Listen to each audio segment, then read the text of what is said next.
গাজায় বেসামরিক নাগরিকদের ওপর ইসরায়েলি হামলায় বিশ্বজুড়ে নিন্দার ঝড় উঠেছে। এই হামলার বিষয়ে আলোচনার জন্য আজ জাতিসংঘ নিরাপত্তা পরিষদ একটি জরুরি অধিবেশন আহ্বানের ডাক দিয়েছেন বিভিন্ন দেশের কূটনীতিকরা। পশ্চিমা বিশ্বের মানবতার বুলি মুখ থুবড়ে পড়েছে ফিলিস্তিনের গাজায়। হামাসকে ধ্বংসের নামে গাজা জুড়ে বর্বর হামলা চালাচ্ছে ইসরায়েল। রক্ষা পাচ্ছে না নিরাপদ আশ্রয় ভেবে অবস্থান নেয়া বেসামরিক নাগরিকরাও।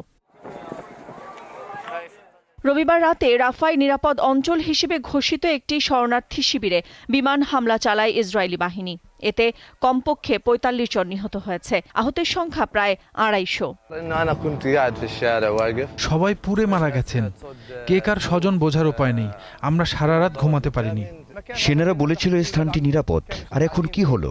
ওরা বলছে ২ জন হামাস নেতা মারা গেছে। এখানে কোনো নেতা নেই, সবাই সাধারণ মানুষ। একে দুর্ঘটনা আখ্যা দিলেও হামলা অব্যাহত রাখার ঘোষণা দিয়েছেন ইসরায়েলি প্রধানমন্ত্রী বেনিয়ামিন নেতানিয়াহু।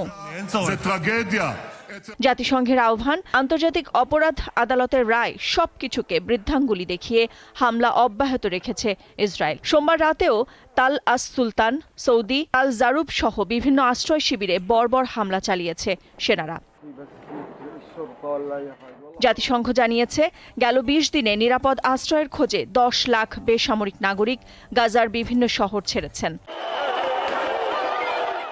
হামলার পর নিন্দার ঝড় বইছে বিশ্বজুড়ে। এছাড়া গাজায় ইসরায়েলি আগ্রাসন বন্ধের দাবিতে চলছে বিক্ষোভ। তবে যুক্তরাষ্ট্র ও যুক্তরাজ্যের প্রশ্রয়ে কোনো কিছু মানছে না তেল আবিব। নাদিরা জাহান, দীপ্ত বার্তাকক্ষ।